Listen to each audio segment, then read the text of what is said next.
dando continuidade ao estudo de hoje, né, aos estudos, ao estudo Joana de Anjos, Jesus e o Evangelho à luz da psicologia profunda. O tópico de hoje é o ser virtuoso, o homem de bem, e será abordado por Sheila. Sheila, agora é com você. Olá, pessoal, boa noite. É a mulher e o homem de bem, né? A gente tem essa mania aí de resumir tudo no homem de bem, mas é mais só para a gente poder entender, né, o quanto o nosso trabalho, né, enquanto espíritos, não faz muita diferença. A hora estamos, né, num sexo ou em outro. Mas nesse momento somos ou uma coisa ou outra, né? Estamos num sexo ou em outro, então vamos valorizar todos nós, né? Mulheres e homens. E no programa, nós teríamos um texto de Joana de Ângeles que fala sobre a questão do equilíbrio, da saúde. Ela tem um tópico que fala sobre a terapia da esperança, ela chama de terapia da esperança.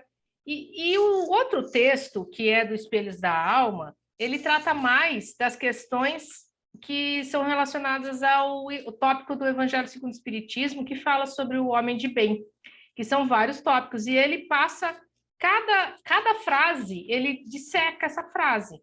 Então, assim, se o pessoal não leu o texto do autodescobrimento, eu penso que a gente poderia ir direto para o Espelhos da Alma, para a gente poder ganhar, né, no estudo de hoje, que é também muito interessante na medida em que o Espelhos da Alma, não sei se o pessoal tem esse texto aqui, né, que parece que não tem e-book, né, a gente estava vendo, né, Maria, se vai ter ou não em e-book. Mas o texto aqui está trazendo a importância, né, de nós olharmos para o nosso processo na vida e quanto cada um de nós está separado ou unido, né? Ou estando se sentindo integrado ao nosso eixo ego-self. Acho que é o mais importante, né, de tudo isso que a gente vai falar hoje, é a gente conseguir perceber isso. Para quem está no início ainda do estudo da psicologia espírita, talvez o eixo ego-self não seja um conceito muito bem entendido, né? A psique, né, acho que já foi falado um pouco, já foi falado, Maria? Como a psique é composta, né? Uma parte consciente, que tem o ego no centro da consciência, e uma grande parte inconsciente, e o self sendo a totalidade, sendo nosso aspecto de Deus em nós, que é a sede do espírito, então no self, como Joana nos traz, mas o self também é a totalidade, também está relacionado com o coletivo, não é? Por isso que nós falamos que os arquétipos, eles fazem parte do inconsciente coletivo, né? Do self. O self é a totalidade.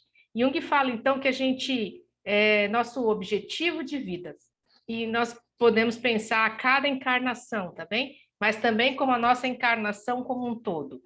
A cada encarnação e a encarnação geral, tá? Nosso processo reencarnatório evolutivo, melhor dizendo, nosso processo evolutivo como um todo, seria nós nos tornarmos o si mesmo. O si mesmo é o self, é o espírito. O que isso vem a ser?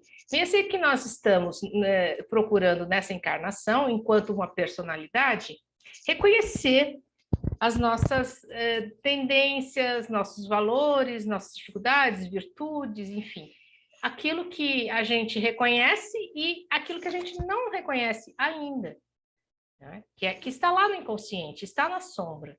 Mas vai se apresentando à medida em que nós vamos vivendo, reconhecendo e procurando integrar. Geralmente o ego tem muita dificuldade de aceitar aquilo que ele não conhece. Ele realmente ele fica muito resistente, sabe? E isso muitas vezes gera até doenças, transtornos mentais. É um pouco do que traz o texto do autodescobrimento, que transtornos mentais, transtornos comportamentais e todos os nossos sintomas gerados pelo nosso psiquismo, pelo nosso cérebro, que não é a mesma coisa, mas é lógico que o psiquismo só pode se expressar através do cérebro. É necessário um órgão físico, né, no corpo físico, para que o psiquismo se expresse. Então, a mente, ela não está no cérebro, mas ela precisa do cérebro para pensar, para sentir, para lembrar. A mente precisa do cérebro, tá? A gente não pode esquecer isso. E nós não somos, a nossa mente não é o cérebro, mas a forma de se expressar é através do cérebro. E é isso que às vezes atrapalha no nosso processo reencarnatório, pelo fato de que nós não temos um cérebro muito saudável, muitas vezes.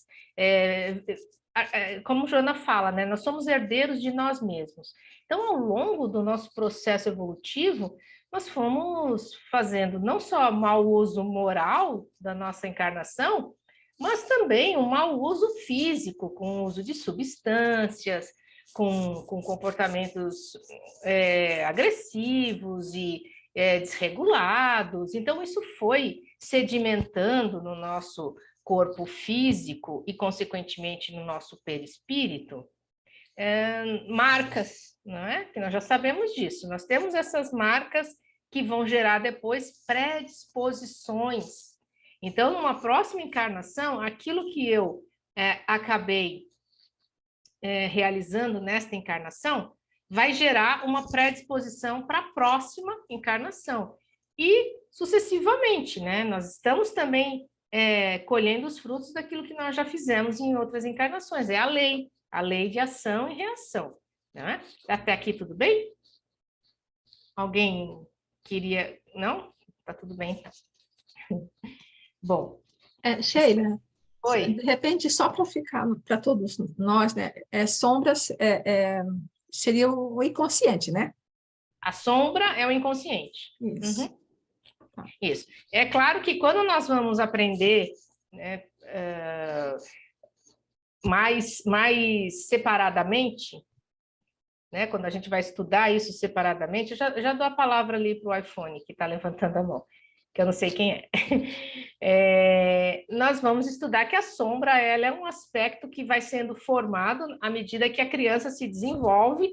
Então, desde a infância, dois aspectos vão se formando psiquicamente, a sombra e a persona, junto com o ego. O ego vai se identificando com ele mesmo, né, com aquilo que ele percebe no mundo, e a persona e a sombra vão sendo formadas também nesse desenvolvimento. Ao passo que lá na adolescência, mais ou menos, a gente já tem uma persona, a gente já tem um modo de se expressar no mundo, tá? Mas ela vai se sedimentando mesmo na vida adulta. E ali na vida adulta, aquilo que a gente não aceitou na infância e adolescência e foi jogado na sombra, foi rejeitado, foi esquecido, foi escondido na sombra, isso não é consciente, isso foi, às vezes aconteceu direto, inconscientemente. Bom, aquilo precisa ser reconhecido, porque faz parte de nós. Então se apresenta na vida adulta.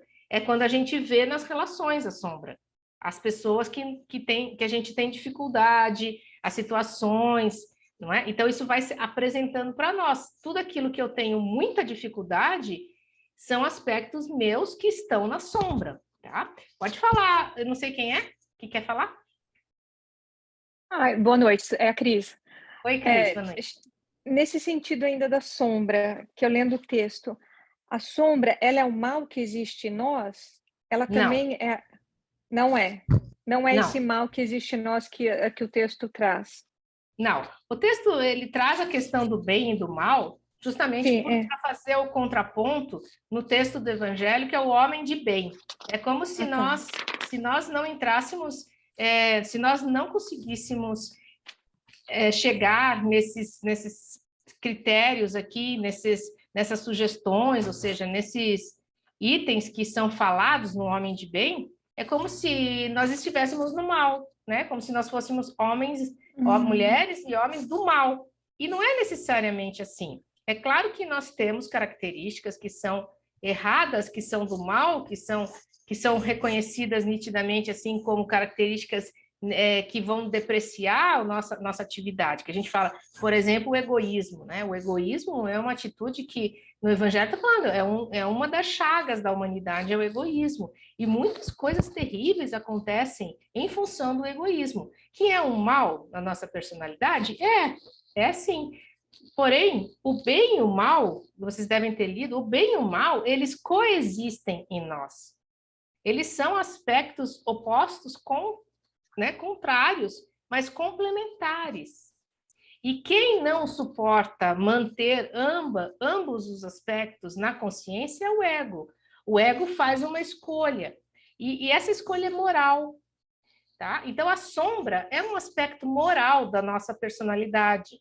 E é isso que nos diz que, muitas vezes, nós estamos jogando para a sombra aquilo que nós não aceitamos na nossa personalidade como sendo errado. E nós ouvimos isso na nossa educação. Isso está errado, não haja assim, não faça isso. Nós fomos educados, né, para rejeitar características que não são moralmente aceitas, não é?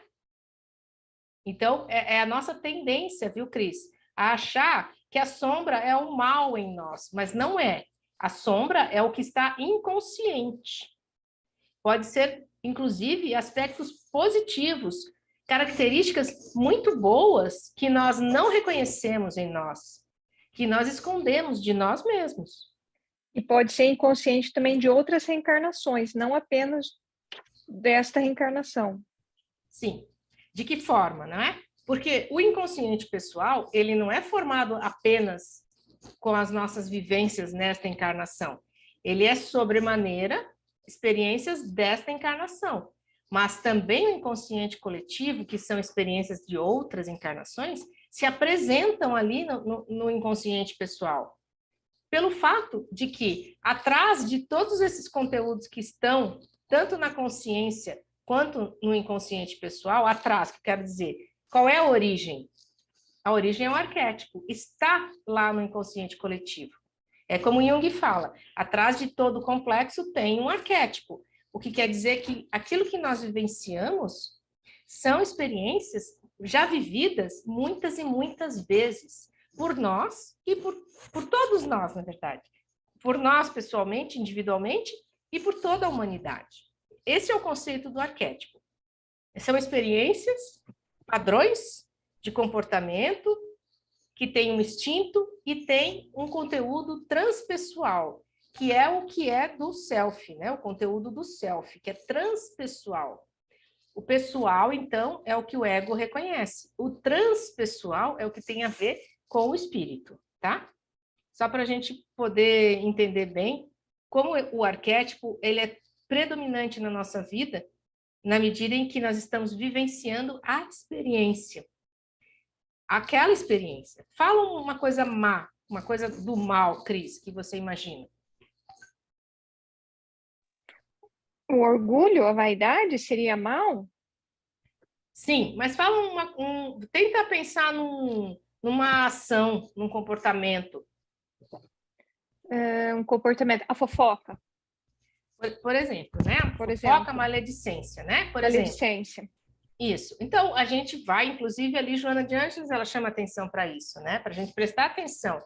Que os nossos pensamentos, eles vão nos levar para isso, se a gente permitir. Então, nós estamos... Mas aí vamos pensar assim, que se nós fizéssemos uma fofoca ou inventássemos uma mentira sobre alguém, e essa pessoa... Pessoas que são presas, por exemplo, né? As pessoas que são presas por um mal que elas não cometeram, mas alguém falou que ela cometeu e ela não conseguiu se provar o contrário, então ela vai presa e ela cumpre, tá? O que vocês acham desse exemplo?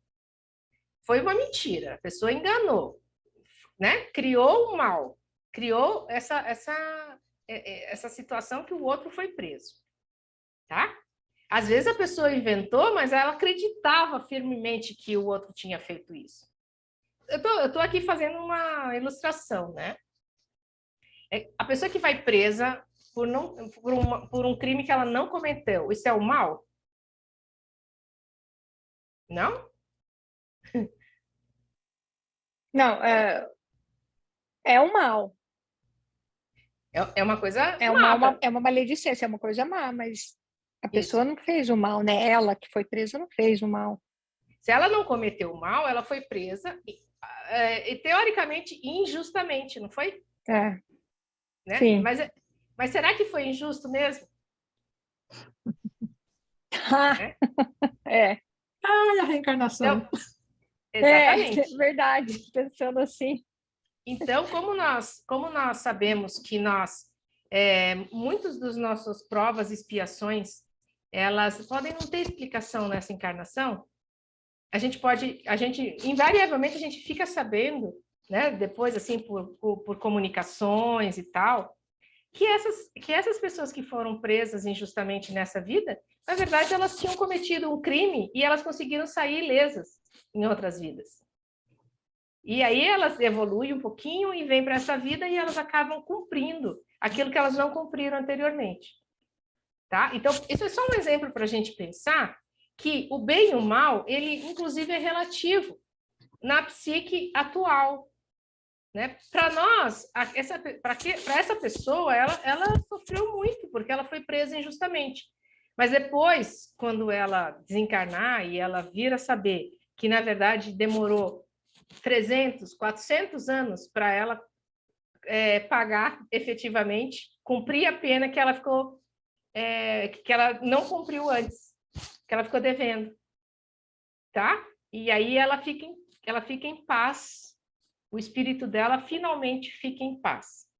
Às vezes acontece da gente não se sentir em paz, e aí vem os transtornos mentais, vem esses transtornos de comportamento, porque a gente não se sente em paz. A gente tem uma culpa que Joana de Ângeles chama de culpa ancestral, que é uma culpa que nos acompanha há muitas e muitas encarnações. E isso faz muitas vezes com que a gente não tenha sossego, a gente não sabe o que é, mas alguma coisa nos perturba constantemente.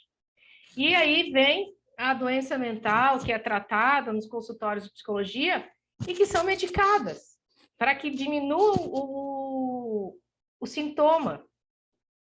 Mas enquanto... Oi, Maria.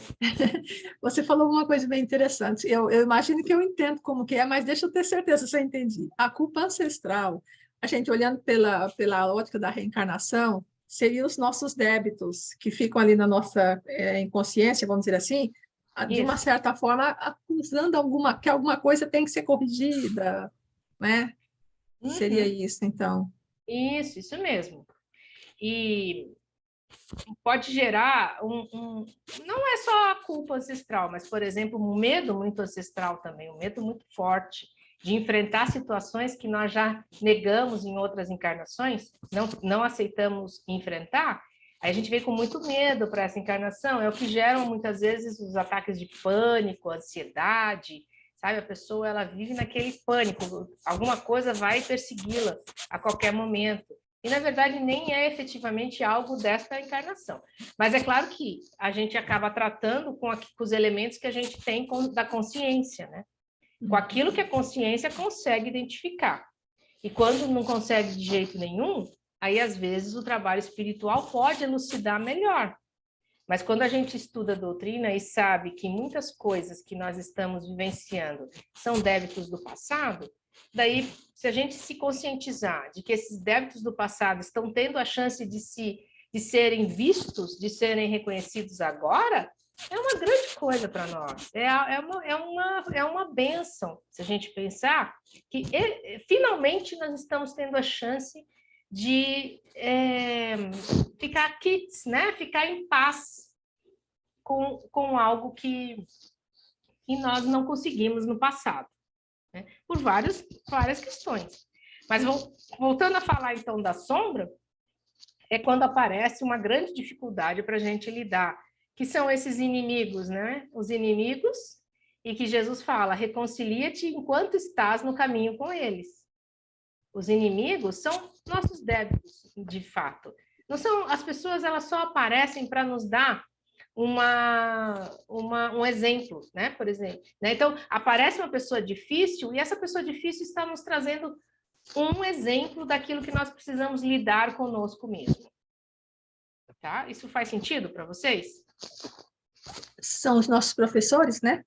As pessoas que chegam assim, dificultando tudo, né? São os nossos professores. Se a gente conseguir chamar assim, se a gente conseguir aceitar que eles são nossos professores, maravilha, né? É a melhor forma. Olha, eu queria chamar a atenção aqui para um texto. Esse texto é do Cláudio Sinotti, né? Ou da Isis? Não, da Iris. O texto é da Iris. A Iris escreve muito bem. Nesse texto ela tem acho que uns 2 ou 3 artigos aqui que são muito bons. Ela faz todo um trabalho sobre o herói aqui nesse livro, que é maravilhoso. Mas ela diz assim que nós perdemos o contato, a minha página 310, quando perdemos o contato direto com nossa alma, a linguagem simbólica perde o significado para nós. Já não é tão compreensível a mensagem do inconsciente, e mesmo os nossos sonhos já não falam muito para nós. Mas Jesus falou por parábolas, e todo o seu evangelho é uma mensagem direta para o inconsciente. Iremos continuar a seguir por essa estrada, divididos entre ter fé e viver? Ela pergunta, né? Depois ela responde que o problema é que nos dividimos tanto que agora não conseguimos encontrar nossas partes separadas. E como necessitamos realizar o autoencontro, buscamos muletas para sustentar o nosso desequilíbrio. Assim, as muletas seriam as substâncias, todas as atitudes adictas, né? As drogas, mas também a comida, os jogos, o sexo, a internet. Hoje em dia, as redes sociais, elas já são consideradas dos vícios, né? Então, das possibilidades da pessoa se tornar dependente de algo que não é químico propriamente, como, por exemplo, uma cocaína. Cocaína é uma substância química. A rede social não é uma substância química, mas ela gera o mesmo nível de dependência que uma cocaína.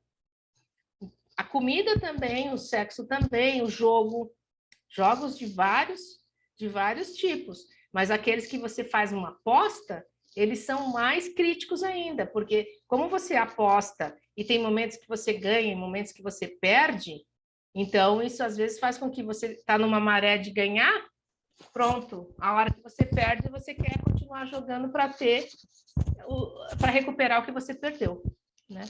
Então é muito prejudicial e a Iris, ela chama atenção, né? Assim como Joana de Ângeles também chama atenção para momentos em que a gente perde a medida.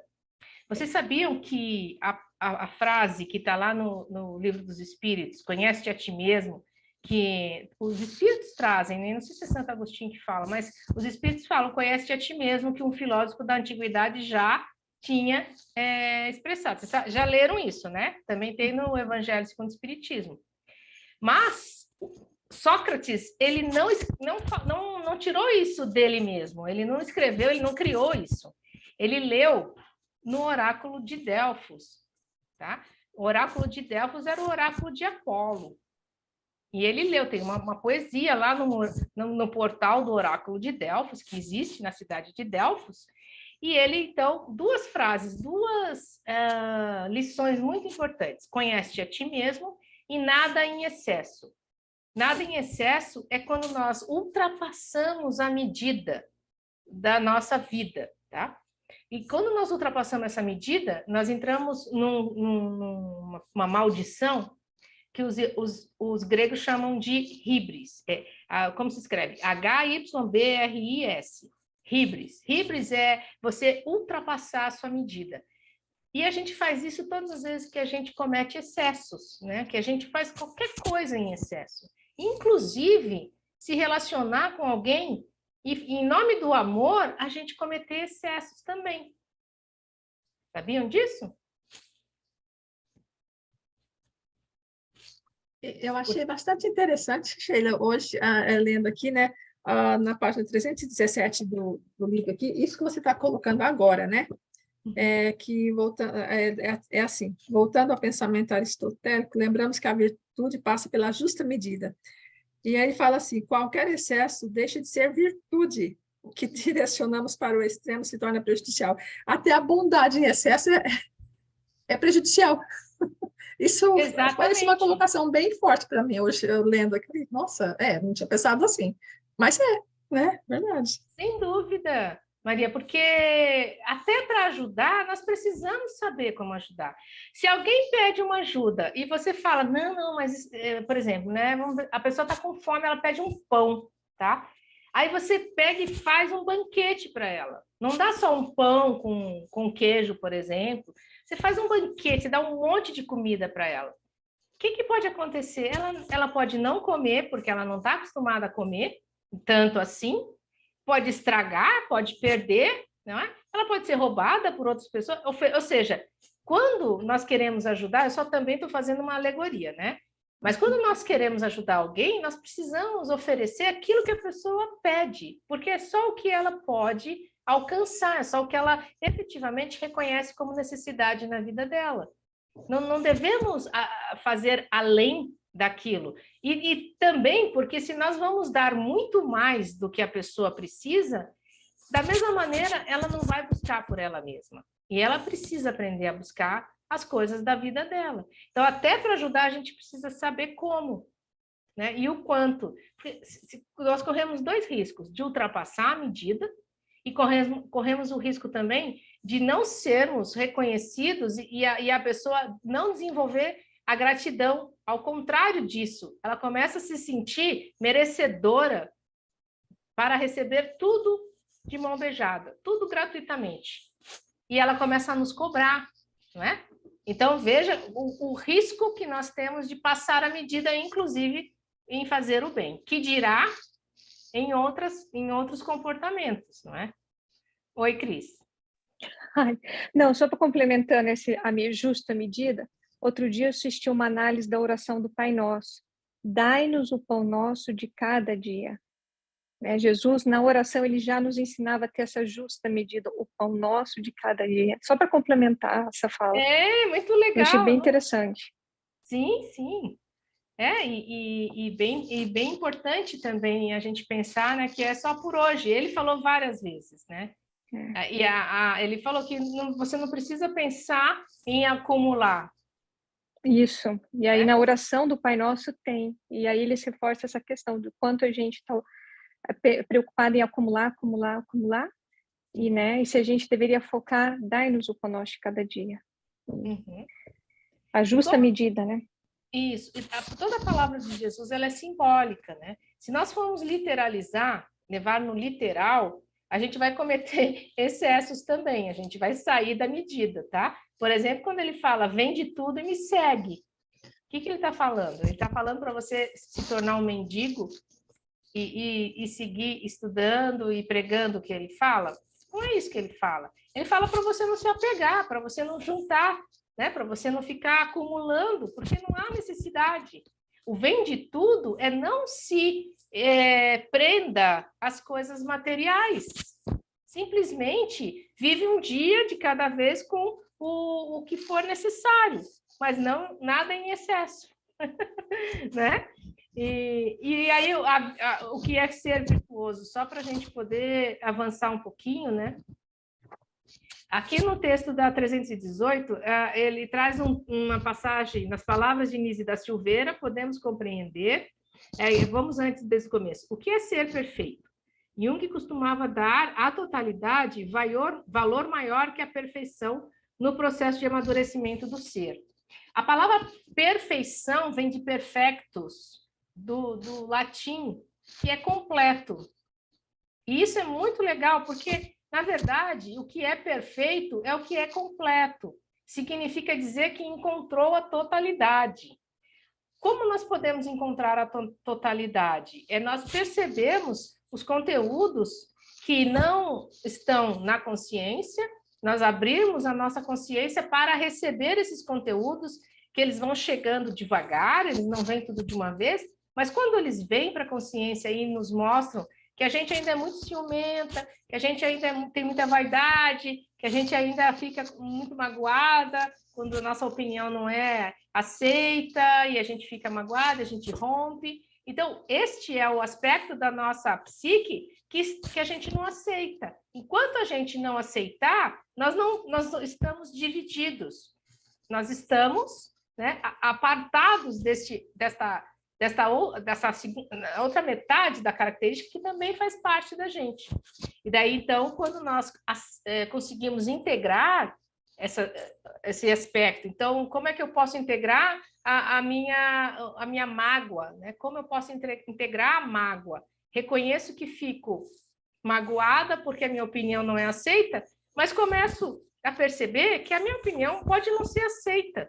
porque o outro tem uma opinião diferente.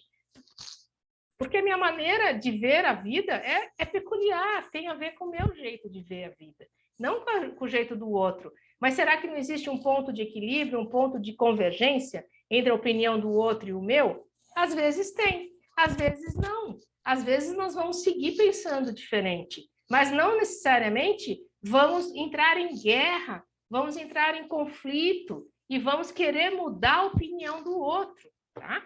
Nesse sentido, eu começo a integrar uma parte que eu não penso assim, eu penso de outro jeito, mas eu compreendo e eu respeito o teu jeito de pensar. Pode ser que lá na frente, quando eu amadurecer um pouco mais, esta forma de pensar venha a ser a minha forma também.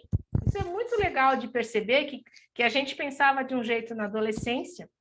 E eu tenho, assim, algumas passagens, algumas memórias de discutir com meu pai. Meu pai falava uma coisa, eu falava, não, tá errado, é assim, assim, assado. Eu insistia em bater a opinião com ele. E ele falava, que bom que você pensa assim, luta por isso, luta pela tua opinião. Ele falava para mim. E depois, hoje, eu fico pensando, nossa, quem era aquela menina que ficava discutindo e batendo, precisando marcar a opinião própria, né? E será que eu sou aquela menina ou eu sou essa mulher hoje? Então, é muito legal a gente pensar como a nossa maneira de enxergar o mundo tende a evoluir. Não evoluir para todo mundo, não. Tem gente que fica preso lá na adolescência. Não consegue amadurecer. A pessoa se desenvolve, mas não amadurece. Ela fica batendo o martelo ela fica batendo na mesma tecla, tá? Então, isso é um prejuízo. É sinal de que a gente não integrou. E aí, então, nas palavras de Nise da Silveira, podemos compreender melhor o pensamento de Jung. Individuação não é sinônimo de perfeição, pois aquele que busca individuar-se não tem a mínima pretensão de tornar-se perfeito. Ele visa completar-se, e para completar-se, terá que aceitar o fardo de conviver conscientemente com tendências opostas, irreconciliáveis, inerentes à sua natureza. Tragam estas conotações de bem ou de mal, sejam escuras ou claras. Fica um pouco em relação ao significado da palavra perfectus para o latim, que é completo, porque talvez a Nise está falando que muito dificilmente nós vamos completar uma individuação, nós vamos fazer alguns, e somente quem aceita as várias encarnações é que consegue compreender que é possível individuar-se um pouco nessa encarnação e vamos continuar individuando nas próximas encarnações, né? Essa é a nossa melhor forma de toda a nossa existência. A pessoa que eu sou hoje é só uma parte do que eu sou, bem pequena, mas ainda assim é o melhor estágio que eu atingi. É esse que nós somos hoje, tá? É o melhor estágio. É o que tem mais condições de realizar o processo de individuação do que nós já tivemos em outras vidas. A não ser que eu tivesse vindo com uma doença limitante, né? Uma doença que me deixasse incapaz de fazer o trabalho que nós estamos fazendo aqui agora. Aí sim, aí eu estaria numa encarnação provacional, que estaria dando uma pausa no meu processo de compreensão, para que eu pudesse sentir o sofrimento de outras formas, no corpo físico, por exemplo. Mas quantos não têm um corpo... Olha, eu vi ali no Catar, você viu aquela pessoa que não tinha os membros inferiores? Alguém viu? Ele fez parte do show de abertura. E é uma coisa bem impressionante, porque ele andava, se movimentava. Claro, a gente já viu várias pessoas que são ativas, mesmo sem os membros, né? Mas então... pode Sheila, só voltando aqui numa palavrinha também, que é bem especial, e às vezes eu também tenho dúvida se eu já entendi bem essa palavra. Individuação. Seria todas as experiências que nós já conseguimos tornar incorporar ao nosso ser, aí eu já não sei se é no self, não sei, são as experiências que nós já tornamos própria do nosso, como indivíduo, e que geram, não é comportamento, mas que já são qualidades, eu não sei se eu poderia dizer assim, da nossa alma. Seria mais ou menos isso? Não são necessariamente qualidades, tá? Mas, e também a palavra mais coerente, mais acertada, seria integrar. Integrar quer dizer que que o ego, na consciência, ele consegue aceitar aqui, ó, as tendências opostas, ele aceita, ele reconhece e aceita, e ele consegue fazer uma conciliação daquilo que ele percebe que ele ainda teria dificuldade. Eu tenho dificuldade, mas eu vou fazer todo um esforço para me reconciliar com esta parte em mim, que é a chamada sombra. Eu vou fazer esse esforço, eu vou lidar com isso, e sendo uma qualidade, ou sendo uma característica, melhor dizendo, muito oposta ao que eu sou hoje, tende a querer se apresentar, e às vezes eu preciso realmente mudar meu comportamento, como a gente costuma dizer, da água para o vinho. Às vezes é necessário, né? Então, essa passagem de Jesus que transformou a água em vinho pode representar um exemplo daquilo que eu preciso fazer algumas vezes para conseguir integrar aspectos do meu inconsciente que estão na sombra. Então, o processo de individuação, ele é longo e contínuo, né? Só que acontece que na primeira etapa da nossa vida, até o início da juventude, nós precisamos de uma individualização, é o ego reconhecendo quem ele é. Então, inicialmente, o ego se reconhece individualizado, para então fazer um trabalho de retorno ao self. Então, ele vai se individuando, vai ao encontro do self.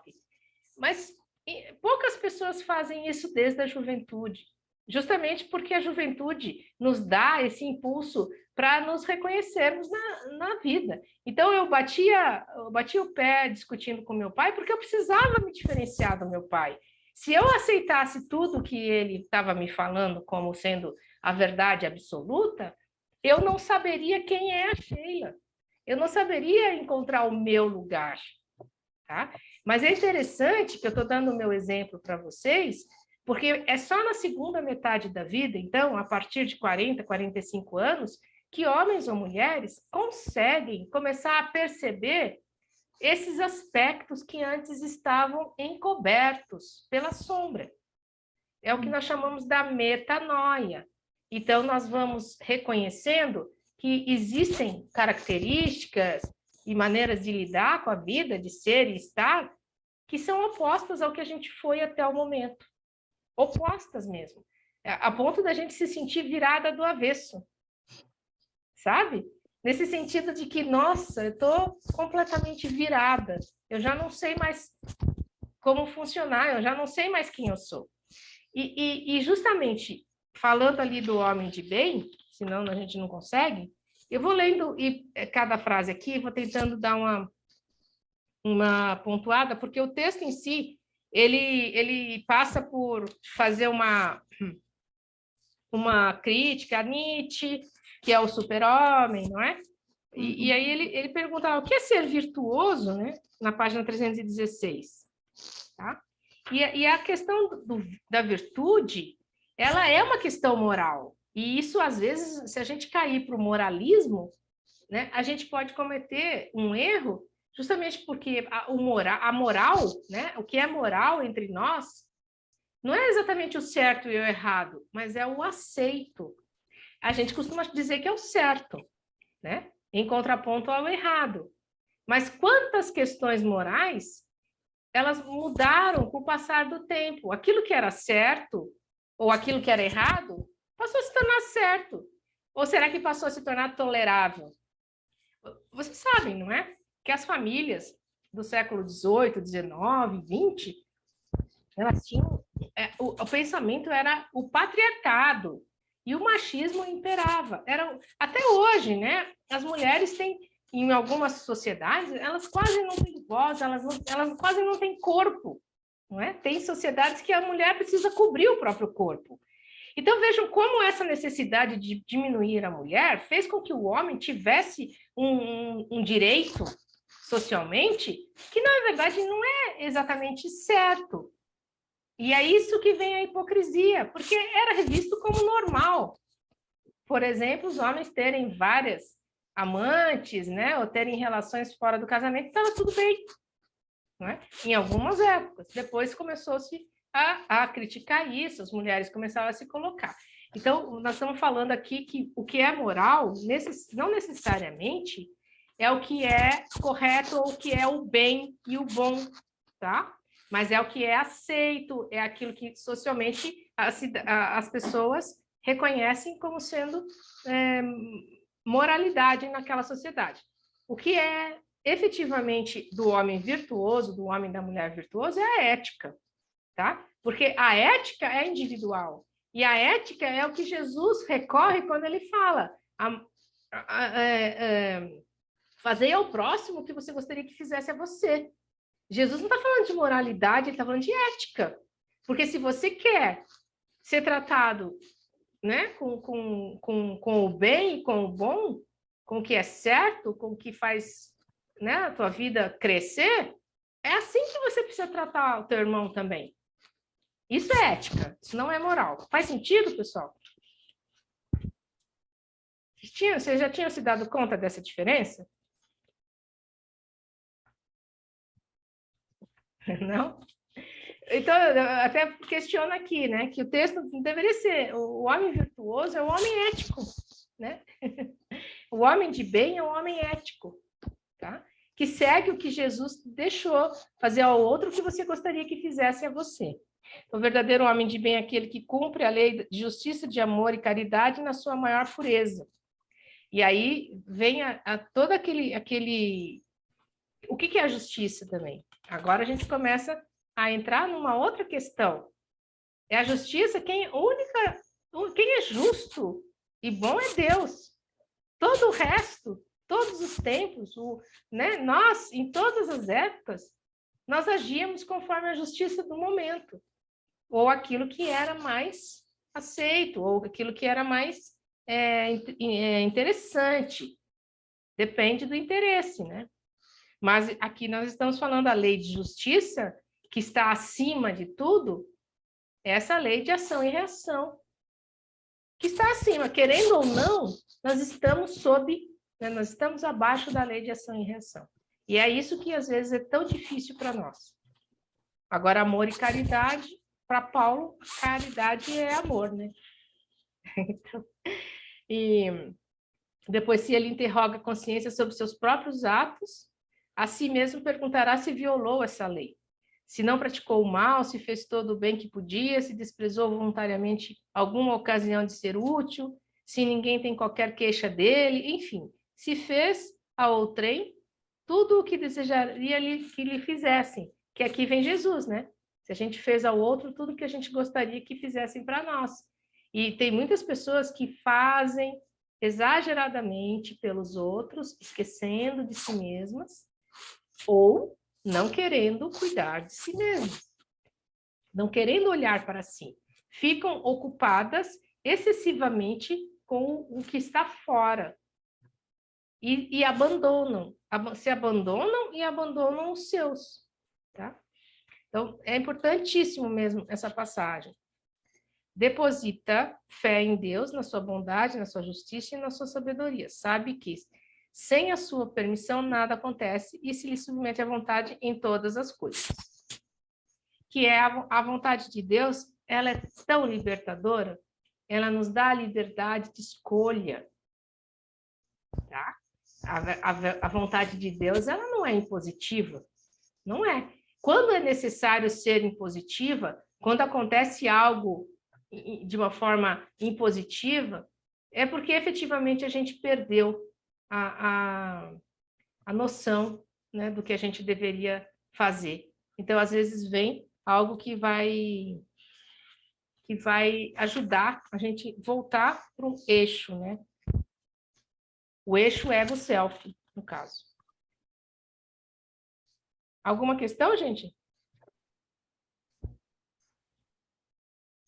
Não? Depois, tem fé no futuro, razão porque coloca os bens espirituais acima dos bens temporais. O que seria ter fé no futuro? Não seria somente aceitar que a vida verdadeira é a vida do espírito, que é o que a gente costuma dizer. Porém, nós estamos encarnados. E se nós não valorizarmos a nossa vida encarnada atual, nós estamos perdendo a encarnação. Quantos perdem a encarnação? Muitos.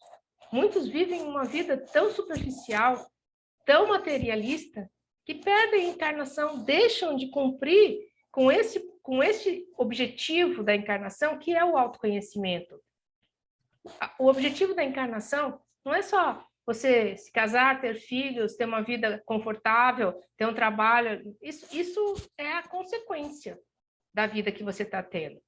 O objetivo da nossa vida é nos conhecermos e fazermos o melhor possível daquilo que nós conhecemos de nós mesmos para todos aqueles que estão no caminho conosco, tá?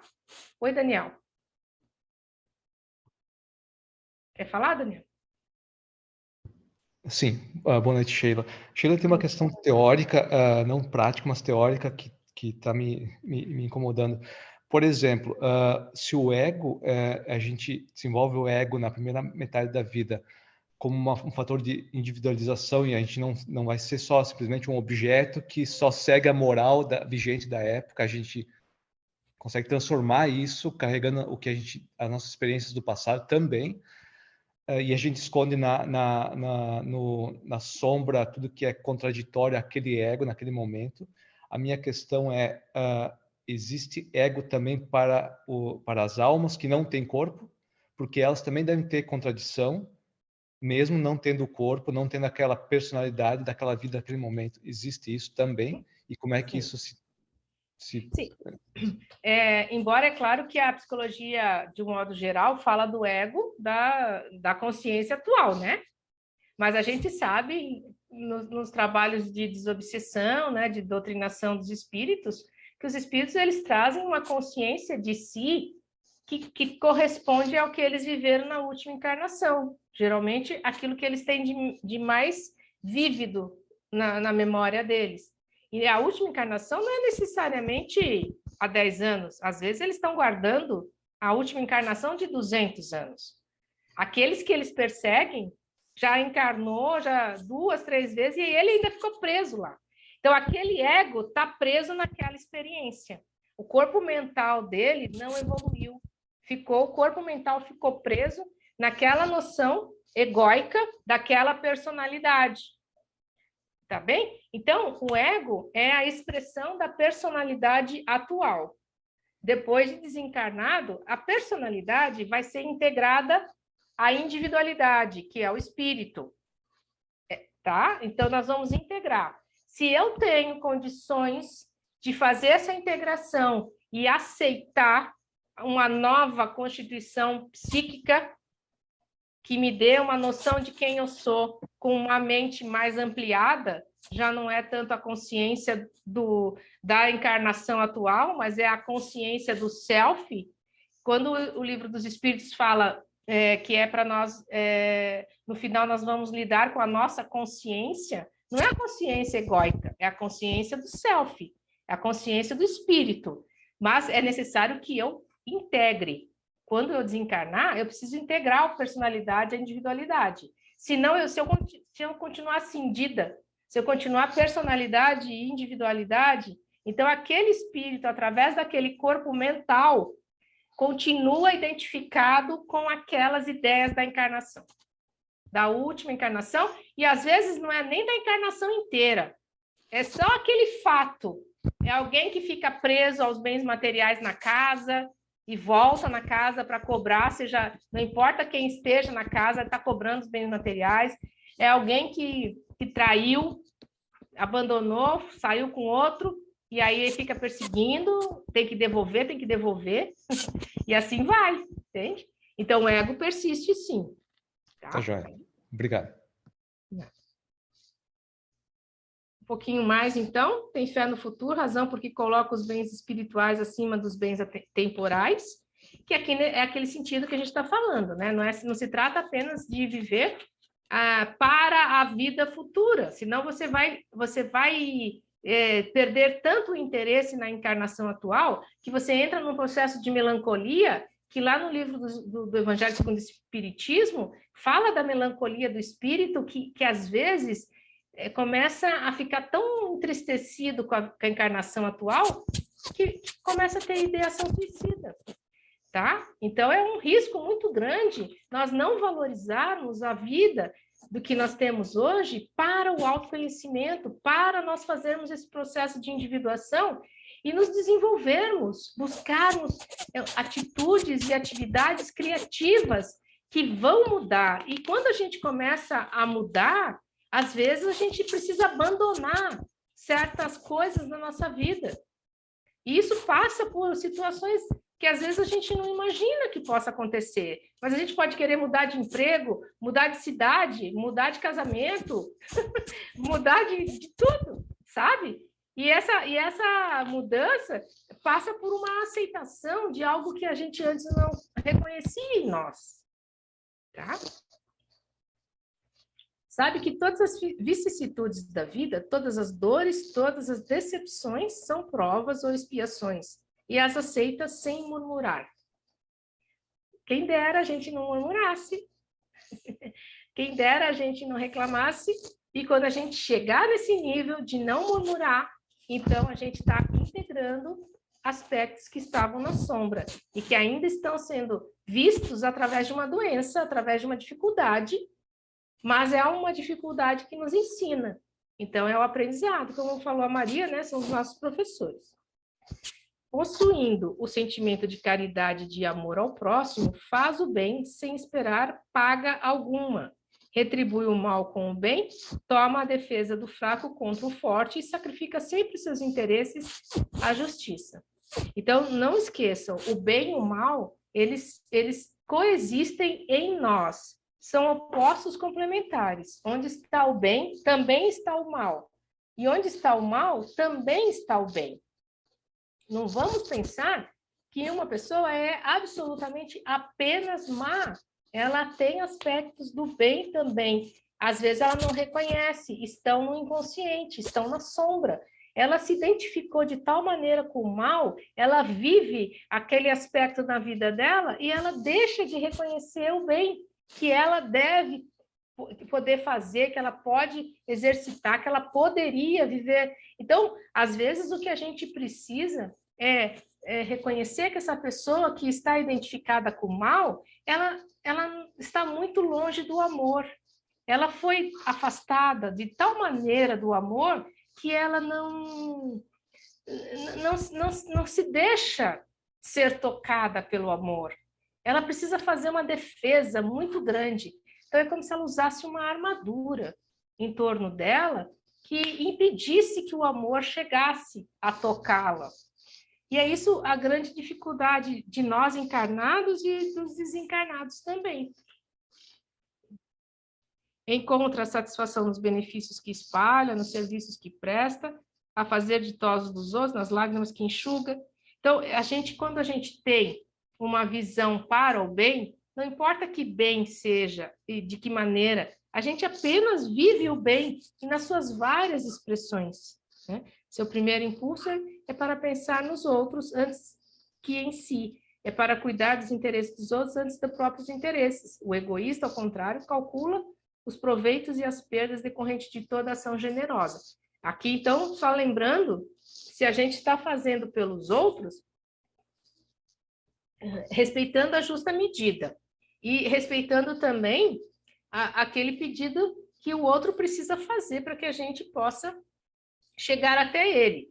Se a gente vai fazendo, sem que isso seja requisitado, o interesse não é do outro, o interesse é nosso. E aí está muito mais a serviço de um egoísmo, de nós sermos benquistos e necessários na vida do outro do que propriamente fazendo o bem para alguém. Tá bem, gente? Entenderam essa diferença? Até para a caridade, às vezes, ela está a serviço do ego mesmo. Não a serviço da caridade, como Paulo fala, né? Que é simplesmente despretensiosa. Então, aqui vai continuar. A gente não vai conseguir avançar muito. Eu quero deixar esses minutinhos para vocês fazerem alguma pergunta. Porque se vocês têm esse texto, ou se alguém pode compartilhar escaneado para o grupo, acho que vale a pena, né? Continuar estudando. É verdade. Eu vi aqui, alguém colocou no chat que esse livro ele está à venda no Amazon.com por R$17,90, ou 18 euros, vamos dizer assim, né? Então, quem não tem o livro, esse livro aqui, né, que a gente vai ter em alguns estudos, a gente vai precisar dele, e é um livro, a gente está vendo, né? Como é importante, né? Então, pode ser adquirido também pelo Amazon.com, mas, de repente, eu não tenho como escanear o livro, mas, de repente, alguém poderia escanear, né? Se muita gente ainda não tem, né? Maria, Oi. Deixa eu só complementar. É no Amazon.de, da Alemanha, tá. Deutschland. E tá por tá, 17... não é Amazon.com. Tá. Não, e chega rapidinho, é muito... Eu comprei pelo Amazon, é ótimo o serviço. Tá. Então, fica aí a dica, pessoal. Eu não pensei em digitalizar o livro inteiro, não, só essa passagem. Sim, só essa passagem aqui que fala do... que fala para o pessoal, porque a gente vai ter que interromper agora, mas quem quiser continuar lendo a discussão assim de cada frase, né, do texto do Evangelho, eu acho que vale muito a pena para fazer uma meditação acerca disso que a gente está trazendo, né, de qual é o nosso trabalho nessa encarnação e o que vem a ser o bem, o que vem a ser o mal, né, e o quanto nós estamos fazendo escolhas na nossa vida do bem para o bem e pelo bem. Se eu não estou conseguindo fazer escolha, mesmo que ilusoriamente eu falo, mas eu queria fazer o bem e acabei fazendo o mal. Não importa, você queria fazer o bem, então a tua intenção é o que conta. Às vezes o outro não consegue perceber, o outro entende diferente, ou distorce o que você está querendo, sabe? E aí tem coisas que você não tem como agir em relação ao outro, né? Você só pode se responsabilizar pelo que você faz. O que o outro pensa, faz, age, né? É do outro. Verdade. Né? Verdade. Esse texto de hoje trouxe essa questão da justa medida, é bem interessante para a gente meditar. Bem interessante. Que para fazer o bem, o mal, claro, se pudermos nunca fazer o mal, mas para fazer o bem temos que ter a noção da justa medida. Isso é muito importante. Pessoal, não sei se vocês participaram do seminário Joana e Jung que nós tivemos, dia 22 de outubro. Quem não participou, não? Eu não pude participar, não. Mas ele está lá no site da Mergues como pós-seminário, e você pode comprar ali por R$60, eu não sei quantos euros dá, R$60, né? Não deve ser muito. Tá certo, vou dar uma olhada 10 lá. euros. Acho que é 10 euros, né? Tá R$6 o euro? Aproximadamente, talvez um pouquinho mais. Eu vou dar uma olhadinha lá. Dá uma olhadinha ali. Eu vou ver se eu pegar o link eu compartilho ali no grupo, Maria. Mas, tá certo, maravilha. Mas é isso aí, viu, gente? Tem muita coisa interessante que a gente comentou lá nesse seminário Joana e Jung. E mesmo que vocês não entendam tudo que vai ser dito, porque falta um pouco mais, né, de aprofundamento na obra psicológica, mas acho que tem coisas bem bacanas mesmo ali. Tá bom? Ele não está liberado ainda, lá, acho que vai demorar um pouco para liberarem gratuitamente, mas quem quiser. Tá certo. Tá bom? Obrigada pela dica. Então tá bem. Tá certo. Sheila, eu acho que você tem compromissos, né? Então a gente já foi rápido, mas tudo que você trouxe já deu a introdução aí para a gente pegar esse capítulo e o outro e aprofundarmos, né? Então, A gente te agradece imensamente pelo seu tempo, por compartilhar aí a sua experiência, o seu conhecimento aí com a Joana, e se a gente fica aqui, né, pegando tudo que a gente pode. Tá E certo. a gente vai encerrar